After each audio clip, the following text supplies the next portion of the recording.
हिमाल online TV. विश्वभरिबाट हिमाल online television हेरिरहनुभएका हजुरहरू सम्पूर्णमा हार्दिक नमन गर्दछु। आजको हाम्रो कार्यक्रमको विशेष अतिथि हुनुहुन्छ श्री पञ्च सत्य सनातन गुरु। उहाँ सनातन धर्म पुनः संस्थापनाचार्य, स्वाधीन सेनानी, वैदिक सर्वाङ्गीणचार्य, सनातन धर्मका खोज अन्वेषण र साधक हुनुहुन्छ। आज म उहाँसँग विशेष गरी अयोध्यामा हुन गइरहेको राम मन्दिरको उद्घाटन, राम जन्मभूमिको वास्तविकता र भारतवर्ष लगायतका विषयमा रहेर विशेष कुराकानी गर्दैछु। गुरुदेव, स्वागत छ हजुरलाई। धन्यवाद।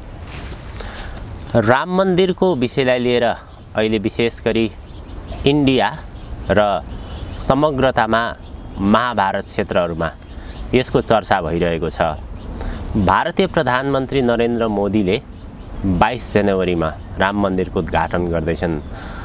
रामको विषयमा हामीले अध्ययन गर्दाखेरि राम मर्यादा पुरुष, त्रेता युगको एउटा युग पुरुष र यसको भित्री गहिरिएर अध्ययन गर्दाखेरि कतिपय मानिसहरूले चाहिँ रामको जन्म नेपालमै भएको भनेर पनि भन्छन्।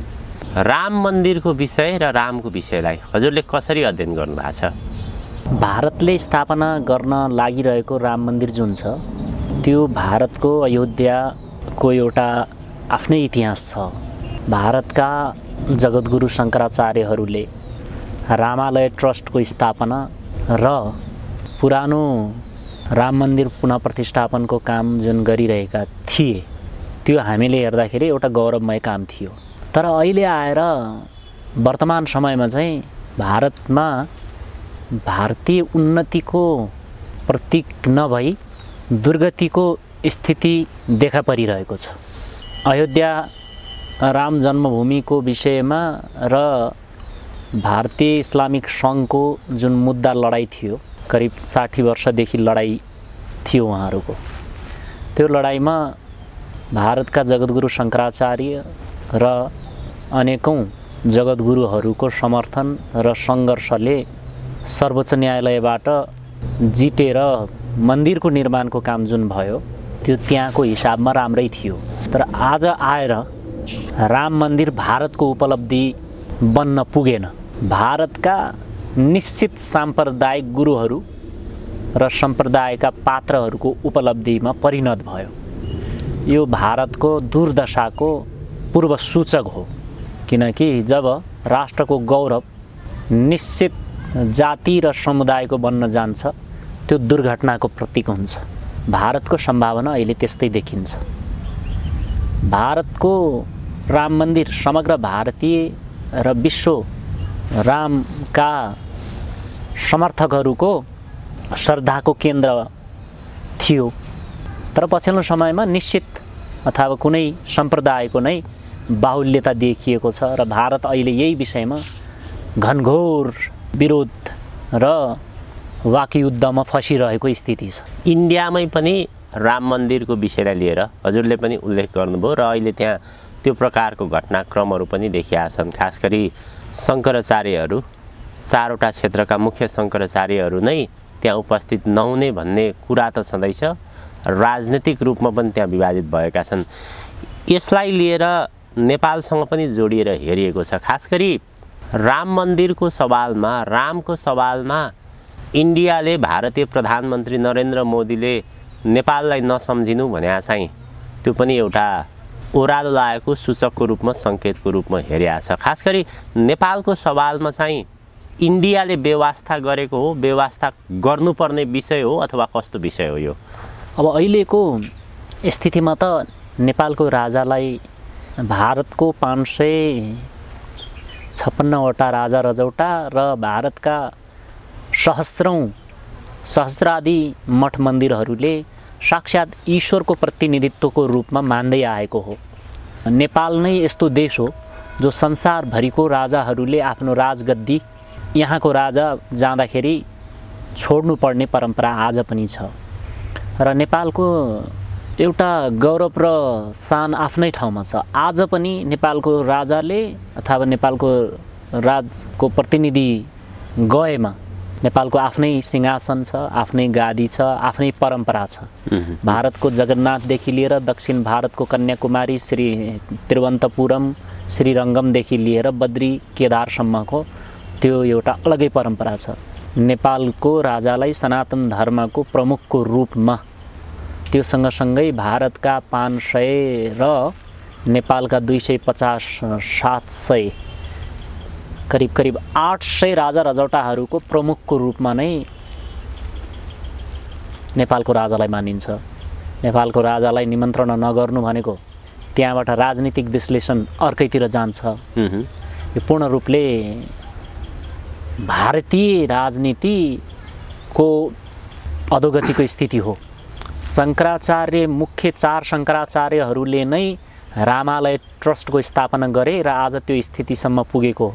आज बन्दै गरेको राम मन्दिर निश्चित अस्ति 400 वर्ष पहिले स्थापना भएको एउटा रामानन्दी सम्प्रदायको पेवा बन्दै छ भने भारतका 10 नामी सन्यासी, भेष 12पन्थी योगी नाथहरू र सिखदेखि लिएर जैनदेखि लिएर बौद्धहरूको सबैको त्यहाँ पैसा परेको छ।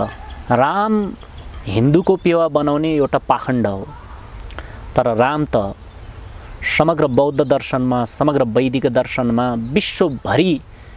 विश्वमा एउटा अद्वितीय इतिहासको रूपमा रामायणलाई मानिन्छ। इन्डोनेसियामा, थाइल्यान्डमा, त्यसपछि गएर तपाईको यो चीनमा, बर्मामा, कम्बोडियामा लगायत विश्वका अधिकांश देशहरूमा रामकथाको आफ्नै इतिहास छ र ती देशहरूले पनि रामको जन्मभूमि भनेर आफ्नै देशमा मानेका छन्, गरेका छन्। तसर्थ रामका पनि कथाहरू केवल नेपाल र भारतमा मात्र सीमित होइन। अर्को कुरा, नेपालको गौरवको कुरा गर्ने हो भने राम त हामी हाम्रो देशमा जन्मेको मान्दछौँ। भगवान रामको जन्म नेपालमा भएको भन्ने हामीले प्रमाणित गरेका छौँ। हाम्रा गुरुहरूले लेखेको दस्तावेजमा राम नेपालमा जन्मेका हुन् भन्ने प्रमाण छ। एउटा यीशु आज उठ्छ मबाट, यो मैले पहिला पनि भन्ने गरेको छु, यो एउटा नराम्रो काम भएको छ। रामले अयोध्याबाट हवन गर्न त यहाँ आएनन्, त राम यहीँका थिए भन्ने प्रमाण के छ भने यो महत्त्वपूर्ण कुरा छ। देववट धाम छ हाम्रो नेपालमा, त्यसलाई अहिले देवघाट भन्छन्। देवघाट भन्छ हैन, देववट हो। देववट धाम जुन छ, देव बस्ने धाम, त्यो देवघाटमा वाल्मीकि आश्रम पनि छ चितवनमा। हजुर यो प्रमाण भयो। सीता पाताल प्रवेश गरेको पातल द्वार पनि छ देवघाटमै। र वाल्मीकिको गुफादेखि माथि उक्लिने भने देवघाटमा ईश्वरानन्द सरस्वतीको गलेश्वर आश्रम भन्ने छ। त्यहाँका अहिलेका संरक्षक आत्मानन्द गिरी हुन्। उनी एउटा वैभवशाली, एउटा प्रभावशाली व्यक्तित्व सँगसँगै सनातन धर्ममाथि कुठाराघात गर्ने एक अनैतिक पात्रको रूपमा प्रस्तुत भएको भन्ने कुरा सुन्नमा आइरहेको छ। यदि त्यस्तो हो भने एकदमै घृणित कुरा हो। खाऊँ भने मामाको अनुहार, नखाऊँ भने दिनभरिको शिकार। सनातन धर्ममाथि ठुलो दुर्व्यवहार हो यदि त्यो भएको छ भने। त्यो यो हो, वाल्मीकि आश्रम त्यहाँ छ, सीता पाताल प्रवेश गरेको कुरा त्यहाँ छ, वाल्मीकि गुफा त्यहाँ छ।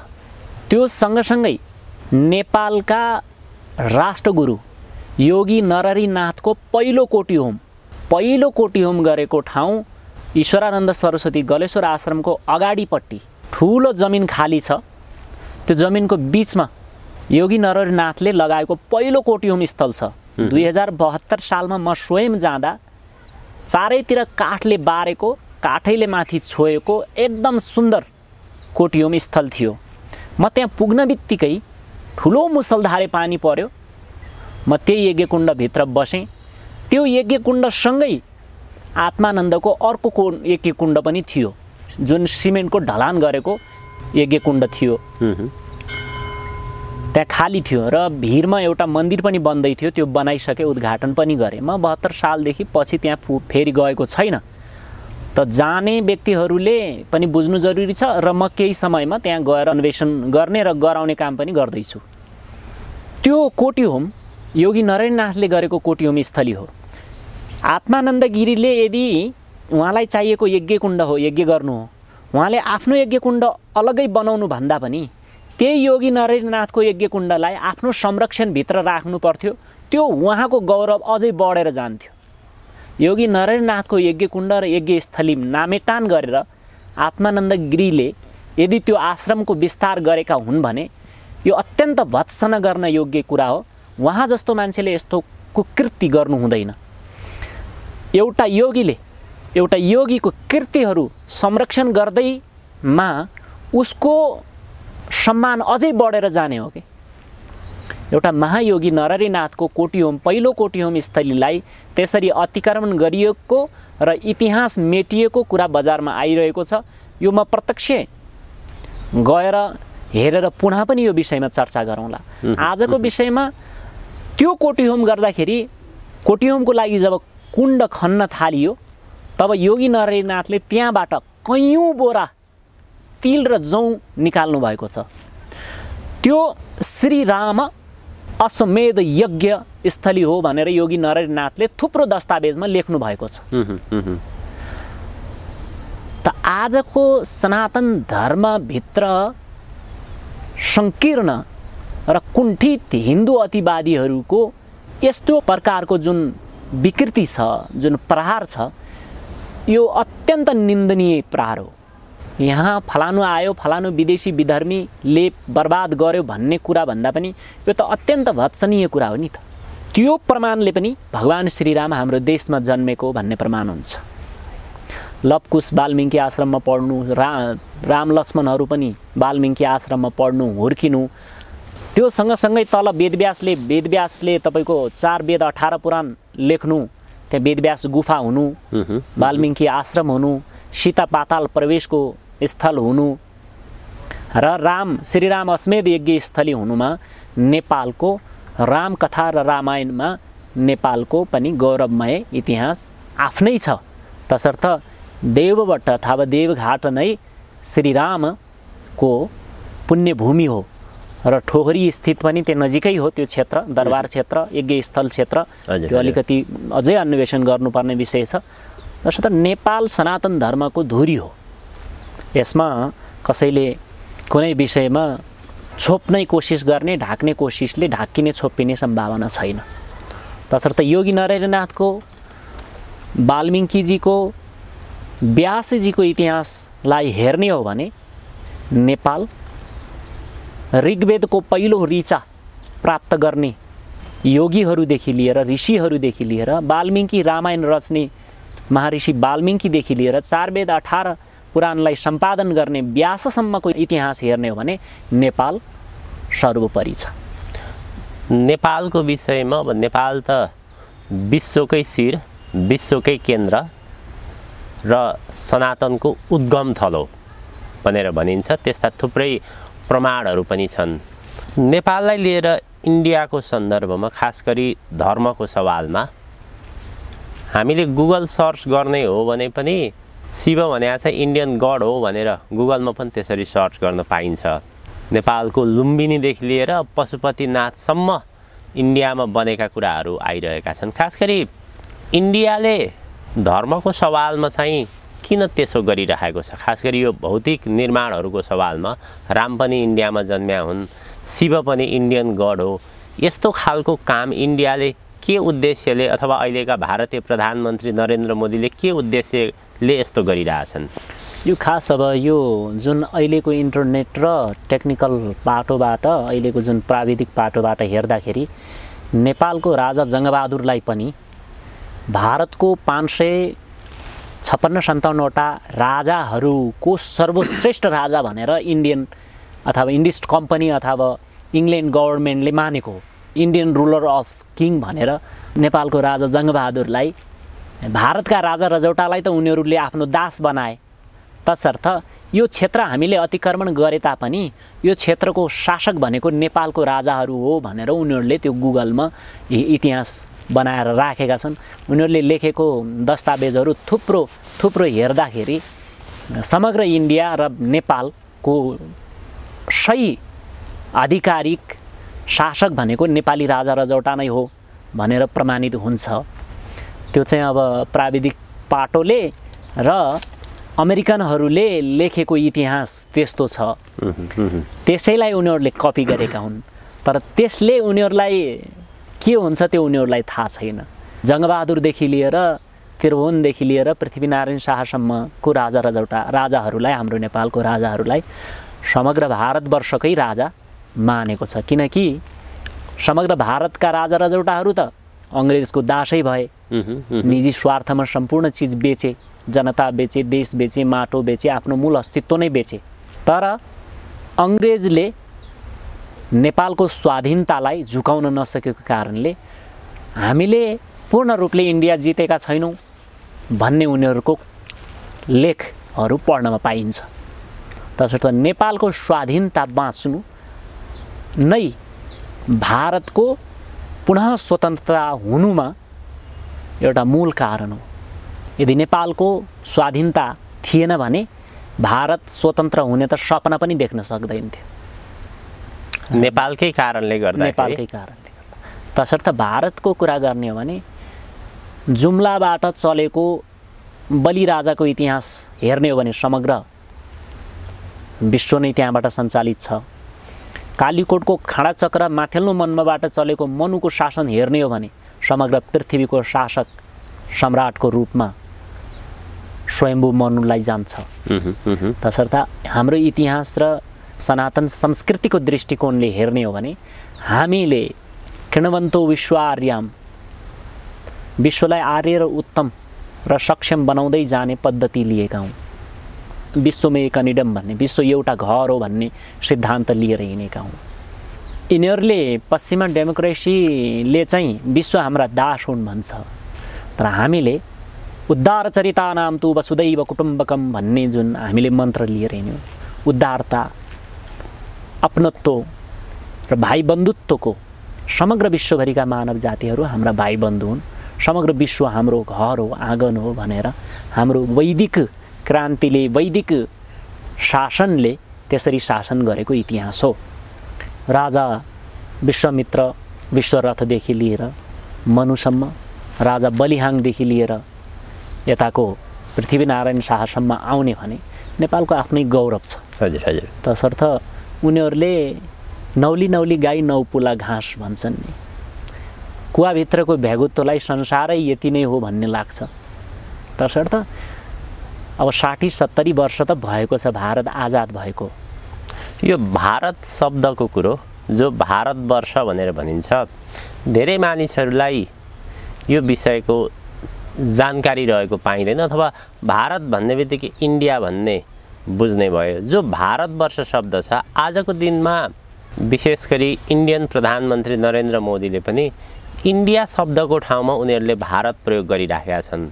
केही महिना अगाडि उसले अखण्ड भारतको नक्सा पनि राख्यो। अब आजको जो भारत इन्डिया भन्ने देश छ, उनीहरूले नेपाललाई चाहिँ कसरी हेर्दा रहेछन् भने, अथवा कसरी व्याख्या गरेको पाइयो भने भारतवर्ष अन्तर्गत नै नेपाल हो भनेको नेपाल चाहिँ भारतद्वारा शासित हो, भारतकै एउटा अङ्ग हो, त्यस्तो प्रकारको व्याख्या गरिरहेका छन्, त्यस्तो प्रकारको भाष्य निर्माण गर्न खोजिरहेका छन्। खास गरी भारतवर्ष भनेको के हो, इन्डियनहरूले नेपाललाई भारतवर्षकै एउटा हिस्सा हो, अङ्ग हो किन भनिरहेछन्। अब यो यिनीहरूलाई इतिहास थाहा नभएर हो। अहिलेको भारतवर्ष होइन नि त, भारतवर्षमा त धेरै राज्यहरू छ। बङ्गलादेश छ, पाकिस्तान छ, काजिकिस्तान छ, अफगानिस्तान छ, इरान छ, म्यानमार छ, थाइल्यान्ड छ, भुटान छ, तिब्बतमाथिको कैलाश छ, नेपाल छ। यो शासन भनेको मनुको मान्मबाट हुन्छ, जुम्लाको सिंजाबाट हुने शासन हो। तसर्थ भारत कसको अङ्ग हो, कसको अभिन्न राज्य हो भन्ने कुरा त यो इतिहासले बताउँछ। अब यो इतिहास पढ्ने होइन भने त हामीलाई भन्नु केही छैन। बनारसको ललिता त्रिपुरा घाट हाम्रो हो, बनारसमा बनेको पशुपतिनाथ हाम्रो हो, बनारसमा भएको विश्वनाथ हाम्रो हो, गङ्गोत्री हाम्रो हो, यमुनोत्री हाम्रो, केदारनाथ र बद्रीनाथ हाम्रो, भारत स्वतन्त्रताको अभियानको पहिलो अभियन्ता पाण्डेजी गढवालको उहाँ हाम्रो, सुभाष चन्द्र बोस हाम्रो, लालबहादुर शास्त्रीजी हाम्रो हुनुहुन्छ। तसर्थ पाकिस्तानको प्रधानमन्त्री शेख जिन्ना हाम्रो हो। अनि हामीले भारतलाई स्वतन्त्र बनाइदिएको 9 कोटी गोर्खालीहरूले रक्तपात गरेर आफ्नो रगत वर्षा गरेर त्यो भारतलाई स्वतन्त्रताको सिंचन गर्नुभएको।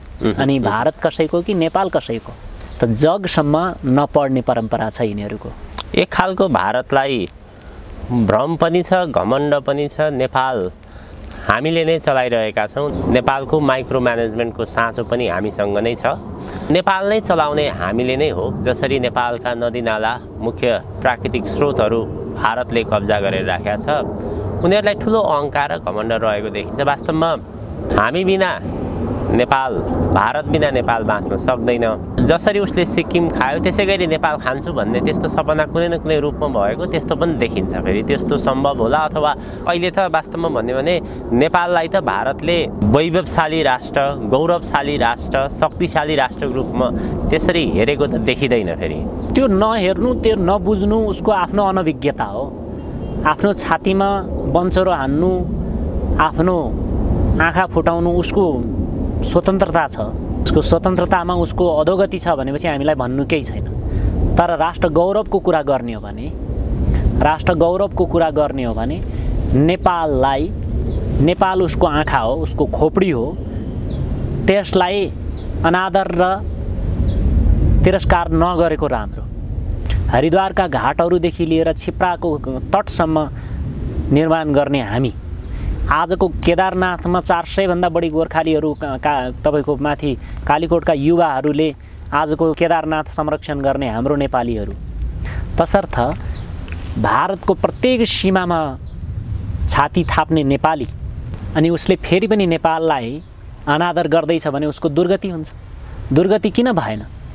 जिन्ना साहबलाई प्रधानमन्त्री बनाइदिएको भए भारत 2 खण्ड हुँदैन थियो। हिन्दू र मुस्लिमको रक्तपात हुँदैन थियो। यो हिन्दूहरूले र मुस्लिमले गरेको खेल होइन। यो इडियट इन्डियनहरूको, अमेरिकन डेमोक्रेसीको गुलामहरूले गरेको काम थियो। नत्र भारत र पाकिस्तान भन्ने त केही जरुरी थिएन। जवाहरलाल नेहरूलाई प्रधानमन्त्री बन्ने भूत चढ्नु जरुरी थिएन। जिन्ना साहबलाई प्रधानमन्त्री बनाए के जान्थे कि पाकिस्तानबाट हिन्दूहरू सकिए, भारतबाट मुस्लिमहरू सकिए। मुस्लिम र हिन्दूको रक्तपात गर्नु कुनै कारणै थिएन, कुनै मानवताको उपज नै होइन। त्यो अमानवीय उपज हो। त्यहाँबाट भएन भनेर फेरि बङ्गलादेश अलग भयो। आफ्नो देश त टुक्रा टुक्रा हुँदैछ। बङ्गलादेश 1 टुक्रा, पाकिस्तान 2 टुक्रा, त्यसमा खालिस्तान 3 टुक्रा, 4 टुक्रा। अहिले भर्खरै तपाईको आन्ध्र प्रदेश र तेलङ्गाना अलग भएको छ। टुक्रा टुक्रा आफू सकिँदैछ, फेरि पनि अरूलाई दहाड्न छोडिरहेको छैन। अरूलाई दहाड्न छोड न, अनि टुक्रिन कम भइहाल्छ। तसर्थ भारतमा इडियट इन्डियनपना जुन छ, त्यो अमेरिकन डेमोक्रेसीको जुन भूत छ, त्यसले भारतको गौरवमाथि लात हानिरहेको छ। त्यो भारतीयहरूलाई थाहा छैन। असली भारतीयहरूले कसैको अस्तित्वमाथि आँचाउने कामै गर्दैन। यदि कसैको अस्तित्वमाथि धावा बोल्छ, कसैको स्वाधीनतामाथि आँचाउने काम गर्छ भने त्यो भारतीय हुँदै होइन, त्यो म्लेच्छ हो, त्यो विधर्मी हो भन्ने बुझ्नु पर्दछ। आजको जो इन्डिया राष्ट्र छ, इन्डिया राष्ट्रको सवालमा यहाँका बौद्धिक वर्गहरू, यहाँका बुद्धिजीवीहरू नेपाल र इन्डियाको तुलना गर्दाखेरि पहिलो कुरो त उनीहरूले के भन्छन् भने नेपाल र इन्डियाको तुलना नै हुन सक्दैन। इन्डिया भूभागको हिसाबले पनि नेपालभन्दा 22 गुणा ठुलो एउटा। अर्को उसको आर्थिक हैसियत, राजनैतिक हैसियत, सामरिक हैसियत जुन स्थानमा पुगेको छ, वास्तवमा इन्डियासँग नेपाल निर्भर नहुने भने नेपाल बाँच्न सक्ने अवस्था छैन। सम्पूर्ण खाद्यान्नहरू, सम्पूर्ण खानेकुराहरू इन्डियाबाट नै आउँछ। नेपाल इन्डियासँग नै पर निर्भर रहेको छ। त्यसकारणले इन्डियालाई छोडेर हामी अगाडि बढ्नु अथवा इन्डियासँग सम्बन्ध बिगार्नु, बिग्रिनु भने त हामी नेपालीहरू भोक भोकै मर्छन् त्यसो पनि भन्छन्। त्यसकारणले इन्डियाको विषयमा हामीले नकारात्मक कुराकानी गर्नु भने चाहिँ वास्तवमा भन्ने हो भने त्यो एक प्रकारको रोग हो अथवा काल्पनिक कुरा जस्तो त्यसरी कुराकानी गर्छन्। इन्डियाको कारणले नेपाल बाँचेको छ त्यसरी हेर्छन् नि। हेर्नेहरूको आफ्नो पाटो हुन्छ।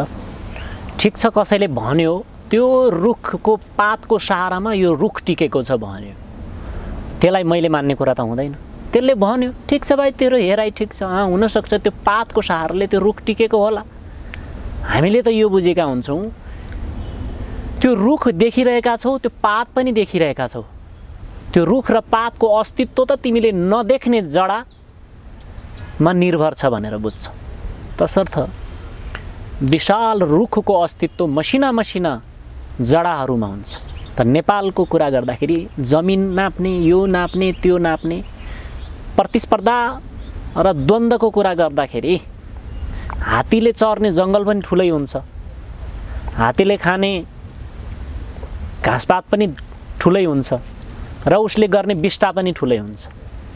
त्यो उसले गरेको बिष्टाभित्र नै कमसेकम सैकडौँ कमिलाहरू थिचिन्छन् अथवा छोपिन्छन्। तर गर्नु के, अभिमानको दुर्दशा क्षणमै हुन्छ। त्यही कमिला एउटाले चिलेको भरमा हात्तीको प्राण जान्छ। यत्रो भारतवर्ष ठुलो थियो, हिजो पनि ठुलै थियो, आज पनि ठुलै छ जमिनको कुराले, जनसङ्ख्याको कुराले। 1000 वर्षसम्म के गरेर बसेको थियो? 250 वर्ष ब्रिटिसको शासनमा, 750 वर्ष मुसलमानको शासनमा के गरेर बसेको थियो? ती 500 राजा रजौटाहरूले के गरिरहेथे? यसरी सामान्य दृष्टिकोणले नापेर ठुलो सानो भन्ने हुँदैन। नेपाल संसारकै सर्वोच्च र सर्वोत्तम र सर्वश्रेष्ठ देश हो।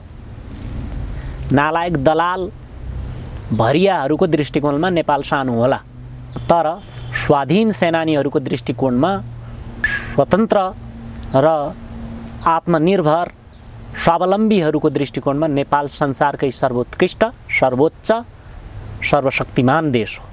आध्यात्मिक दृष्टिकोणले, भौतिक दृष्टिकोणले, दैविक दृष्टिकोणले नेपाल सर्वोच्च हो। बाँकी आफ्नै घर आँगनमा, आफ्नै पुर्खाको स्वर्ण पात्रमा गुलाम र शरणार्थीको विष्टा थापेर खाने दासहरूको कुरा गरेर त साध्य लाग्दैन। तसर्थ दासहरूको कुराले देशलाई सानो ठुलो भन्नु हुँदैन।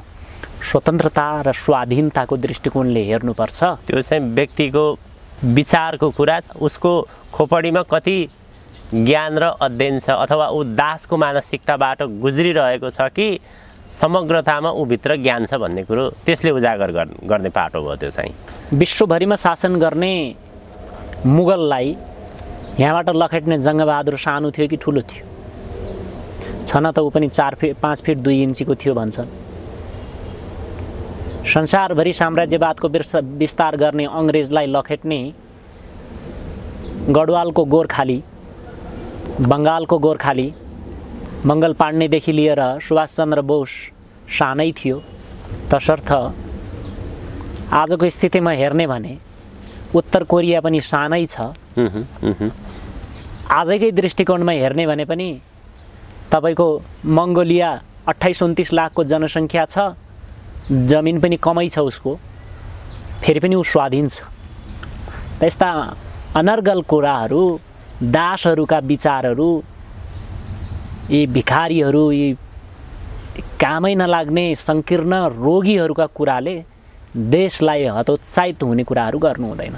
तसर्थ राष्ट्रको गौरव सर्वोच्च हो, नेपालको गौरव सर्वोच्च हो। संसारको सर्वशक्तिशाली शासनहरूलाई पनि एक धक्कामा उसको अस्तित्वमा पुर्याइदिने ताकत राख्ने नेपाल हो। तसर्थ बिहान बेलुकै मालिकको चाकडी गरेर बासी भात खाएर दिन बिताउने, गुजारा चलाउने पाखण्डीहरू, दासहरूको कुराले देशको अस्तित्वलाई तलमाथि गर्नु हुँदैन। रामायणको प्रसङ्गमा, रामको प्रसङ्गमा, विशेष गरी रामायणको काव्यलाई हामीले हेर्दाखेरि मुख्यतया त 3 जना पात्रहरू, राम, सीता र रावण। रामको उदाहरण दिएर, सीताको उदाहरण दिएर, रामायणको उदाहरण दिएर त्यहाँ के प्रस्तुत गर्न खोजिएको? खास गरी राम र रावण जुन छ, तसर्थ यिनीहरूको 2 जनाको नामले रामायण बनेको छ। रावण र रामको संयुक्तताले के बन्छ? रामायण बन्छ। रामायण जुन बन्छ त्यो रावण र रामको संयुक्त नामले बन्छ। राम मर्यादाका प्रतीक हुन्। हजुर, मर्यादा पुरुषको रूपमा मर्यादाका प्रतीक हुन् भने रावण स्वाधीनताका प्रतीक हुन्। त रावणले आफ्नो स्वाधीनताको लागि शिर कटाए। उनले आफ्नो स्वाधीनता, आफ्नो देश, आफ्नो संस्कृति, आफ्नो परम्परा, कोही मेरो परम्परा विशिष्ट छ, तेरो देश र तेरो यहाँको सभ्यता जङ्गली सभ्यता हो, यसलाई अन्त्य गर भनेर भन्छ भने त्यसलाई नस्वीकार्नु, आफ्नो सभ्यतालाई सर्वोच्च ठान्नु, आफ्नो देशलाई सबल बनाइराख्नु, कसैको भन्दा कम नबनाउनु, त्यसरी बुझाउँछ। राम एउटा सानो अयोध्या नगरीको राजा हो त्यतिखेरको कुरा गर्ने भने। लङ्का सिङ्गो लङ्काको राजा हो रावण। त भारतमा त कैयौँ राजा रजौटाहरू थिए, त्यसमध्येको एउटा राजा भरत हो। त्यो भरतको छोरा राम हो। तसर्थ रामको कुरामा भारतीय अगाडि छन् कि हामी अगाडि छौँ? लक्ष्मणो स्वर्णिम लङ्का न भावती भनेर रामले लक्ष्मणलाई भने, हे लक्ष्मण, मलाई यो स्वर्णिम लङ्का मन परेन, मलाई मन लागेन। जननी जन्मभूमि स्वर्गदापी गरियसी। आज मात्र होइन, पहिलेदेखि नै हाम्रो राष्ट्रको मूल मन्त्र नै रामको छ। अनि हामी रामलाई मान्ने कि सत्यमेव जयते भन्दै असत्यको खेती गर्ने भारतले रामलाई मान्ने? कृणवन्तो विश्वार्यम उद्धार चरितानाम तु वसुदैव कुटुम्बकम भनेर 1000 वर्षदेखि गुलामी भोगिरहेको भारतलाई 9 कोटी गोर्खालीले रक्त बगाएर स्वतन्त्रता दिलाउनेवाला रामको भक्त कि CIA, RSS र अर्गनाइजेसन जस्ता यी कुकुरहरूले भारतीय सभ्यतामाथि इडियट इन्डियनहरूको परम्परा चलाउने राम भक्त? को राम भक्त? जसले 1000 वर्षको गुलामीबाट मुक्ति दियो, जसले 1000 वर्षको गुलामीबाट स्वतन्त्रता गरायो, जसले स्वतन्त्रताको बीज रोप्यो, त्यो राष्ट्रगुरु योगी नरहरिनाथदेखि लिएर 9 कोटी गोर्खा पल्टनहरूको रक्तपात बिना भारत स्वतन्त्र भएको हो। अनि भारतले नेपाल सानो छ, हमारा है, वैसा है, वैसा है, यस्तो चाहिने नचाहिने कुरा। नेपाललाई अत्यन्त आदर्शको साथमा कुरा गर्नुपर्छ भारतले। भारतले नेपाललाई प्रत्येक शब्दमा शब्द चयन गरेर बोल्नु पर्दछ। भारतले नेपालको विषयमा सोच्दाखेरि 1000 पटक हरिको नाम लिएर सोच्नु पर्दछ। सम्पूर्ण वैदिक दर्शनहरू नेपालबाट प्रभावित हुने, सम्पूर्ण हिमालयका जलसरिताहरू नेपालबाट प्रभावित हुने, भारत स्वतन्त्रताको गान नेपालबाट गाइने, भारत स्वतन्त्रताको स्वप्न नेपालबाट देखाइने, अनि आज नेपाललाई ऐसा है वैसा है भन्ने। त यो स्थिति भनेको कस्तो हो भने कमिलाको पनि अन्त्य हुने बेला पखेटा आउँछ अरे अनि आकाशमा उड्न थाल्छ अरे, जथाभावी, रात दिन भन्दैन अरे उसले। त्यस्तै 70 वर्ष नपुग्दै भारतको दुर्दशाको, भारतको दुर्घटना र अधोगतिको सम्भावना देखाउँछ यसले। भारतले चालेको कदम उसको आफ्नै विनाशको बाटो हो यो। अन्यथा चीनले यत्रो वर्ष भयो नेपालको बारेमा कहिले पनि नराम्रो कुरा बोल्दैन त? के उनीहरूलाई थाहा छैन? 2072 सालको भूकम्पमा भारतले के हरकत गर्यो त्यो सारा नेपालीलाई थाहा छ। र त्यो हरकतलाई रोक्नको लागि चीनले प्रत्येक एकजना नागरिक सामान्य मजदुरको भेषमा एउटा साबल र गैँती लिएर नेपालमा सहयोगको भावनाले आएर काम गर्यो। त्यो पनि इतिहास विदितै छ। त आफ्नो यो बिहानको नित्यकर्ममा अशुद्ध स्थितिलाई शुद्ध पार्नमा सहयोग गर्ने यो हात कामै नलाग्ने हो भनेर काटेर फाले जस्तै कुरा हो। हिजोको भारत आजको भारतसम्म पुर्याउने यही नेपालका छोराहरू, यही नेपाल आमा। आज उसले नेपाल आमालाई र नेपाली भाइ बन्धुहरूलाई, नेपाली दिदीबहिनीहरूलाई अथवा नेपालको राजनीतिक परिविष्टमा कुन व्यवहार गरिरहेको छ? त्यसबाट प्रष्टै हुन्छ। त भारतको पुनः दुर्दशा नहोस् यही ईश्वरसँग कामना बाहेक अरू केही गर्न सकिँदैन। किनकि दुनियाँमा सम्पूर्ण पतनबाट उठ्न सक्छ मान्छे, नैतिक पतनबाट कहिले उठ्न सक्दैन। नैतिक पतनबाट उठ्नको लागि एउटै हो गुरु शरण। गुरुलाई नै अनादर गर्ने, गुरुलाई नै अपमान गर्ने को कहिले पनि उत्थान हुँदैन। तसर्थ सम्पूर्ण शिक्षा दीक्षा दिएर आजको स्थितिसम्म ल्याइ पुर्याउने नेपाललाई यिनीहरूले रात दिन सोच समेत नेपालको अहितमा गर्छन् भने यिनीहरूको उन्नति हुन्छ भन्ने नसोच्दा हुन्छ। सभ्यता राष्ट्रको हिसाबले नेपाल धेरै जेठो राष्ट्र हो, तर इन्डियाले नेपाललाई हेर्दाखेरि चाहिँ अथवा भन्दाखेरि बडे भाइ र छोटे भाइ, हामी चाहिँ बडे भाइ हौँ, नेपाल चाहिँ छोटे भाइ हो, त्यसरी बोलाउँछन् हेर्छन् उनीहरूले। करोडौँ वर्षदेखि स्वाधीन र स्वतन्त्र देश नेपाल जेठो भाइ कि हजारौँ वर्ष दुनियाँले घोप्टो पारेको देश जेठो। तसर्थ अलिकति आफ्नो ठाउँमा रहेर बोल्नुपर्छ। भारतले आफ्नो नैतिकतामा रहेर बोल्नुपर्छ। ठुलो दाइले सहन्छ, यो नेपालले सही रहेको इतिहासले बताउँछ। उनीहरूको त एउटा कमिलाले टोक्यो भने पुरा भारत उफ्रिन्छ। त्यो जेठो हो कि कान्छो हो त्यहीँबाट थाहा हुन्छ। समग्र नेपालको विशाल नेपाल र समग्र नेपालको भूभाग भारतले अतिक्रमण गर्दा पनि नेपालले चुपचाप सहेर बसेको छ। दक्षिणतिरका जङ्गे पिलरहरू दिनौँदिन रातोरात यता सरिरहेका छन्, फेरि पनि नेपालले केही भनिरहेको छैन। ठुलो दाइ हो तसर्थ सहेको छ। यो बुझ्नुपर्छ। यो असमर्थता र शक्तिहीनताको बोधक नसोचे हुन्छ।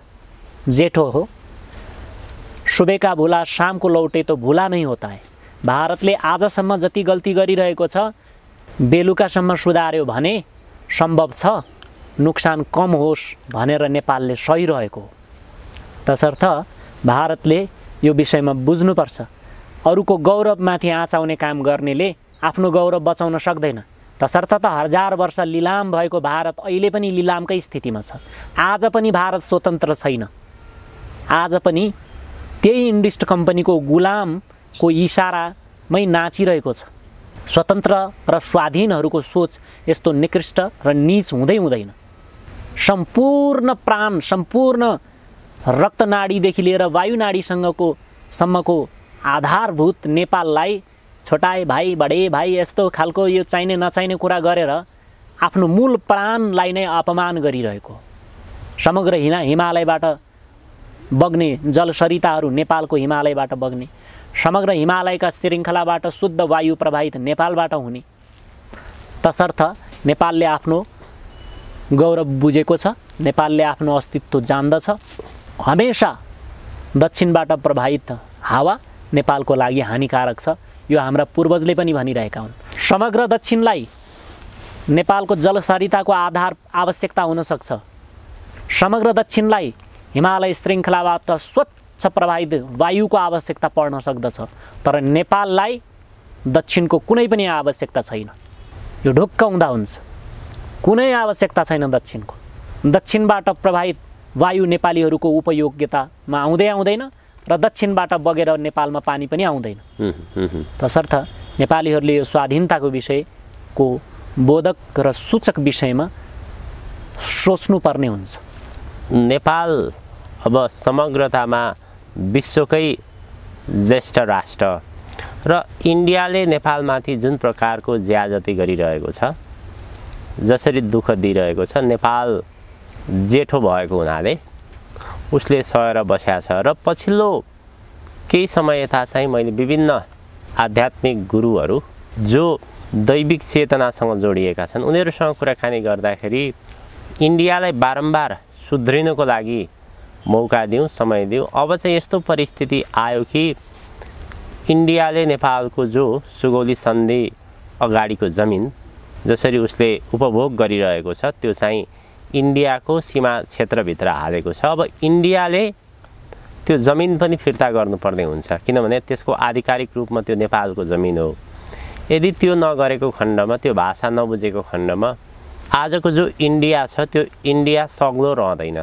इन्डियाको दुर्दशा सुरु भइसकेको छ। इन्डियाको चेतना खुलेन, इन्डियाको आँखा खुलेन। त्यसकारणले इन्डिया दुर्गतिकै बाटोमा गयो भनेर भन्छन्। हजुरले त्यस्तै देख्नुहुन्छ? त्यो विशाल जमिन त इन्डियाले फिर्ता गर्नै पर्छ नेपाललाई भनिरहेका छन् केही आध्यात्मिक गुरुहरूले। यो त हुन्छ नै। जस्तै ताइवान पनि केही समयको लागि कसैले चलाइरहेको थियो, अहिले फिर्ता भयो। त्यस्तै नेपालको भूभाग नेपालले हकदाबी नगर्दासम्म उनीहरूले चलाइरह्यो। कोही सुगौली सन्धि, कुनै सन्धिहरू छैनन्। यी सब डुप्लिकेट नक्कली कुरा हुन्। कुनै सन्धि भएका छैनन्, कुनै सन्धि नै छैन, सबै बनावटी हुन्।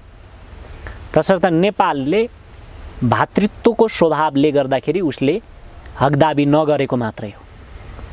तसर्थ नेपाल, विशाल नेपाल, नेपालले पाउँछ, नेपालले लिनुपर्छ। विशाल नेपाल माटो मात्र होइन, त्यहाँको नागरिक हुन्, त्यहाँको सभ्यता हो, त्यहाँको संस्कृति हो, त्यहाँको अर्थनीति, राजनीति सबै नेपालले लिनुपर्छ। कमाओ गढवालका नागरिकदेखि लिएर त्यहाँको संस्कृतिदेखि लिएर त्यहाँको राजनीतिदेखि लिएर त्यहाँको आर्थिक स्थिति सबै नेपालले लिनुपर्छ। काङ्गडा, टिस्टा, पश्चिम बङ्गाल, मेघालय, अरुणाचल यो सबै क्षेत्रहरू नेपालमा फर्किनुपर्ने हुन्छ। अहिलेको मध्य प्रदेशसम्म नेपालमा फर्किनुपर्छ। तसर्थ हामीले धेरै कुरा लिनु छ, केवल माटो मात्र होइन। त्यहाँको हाम्रो संस्कृति, त्यहाँको हाम्रो परम्परा, त्यहाँको हाम्रो राजनीतिक परिपृष्ठ, ऐतिहासिक परिपृष्ठहरू त्यो सबै नेपालले लिनुपर्ने हुन्छ। ती समग्र गोर्खालीहरू नेपालीहरू हुन्, त्यो उनीहरूले पनि बुझ्नुपर्छ। हस्, आजको यो हजुरको अत्यन्त महत्त्वपूर्ण समय र विचारको लागि धेरै धेरै आभार प्रकट गर्दछु। हार्दिक धन्यवाद।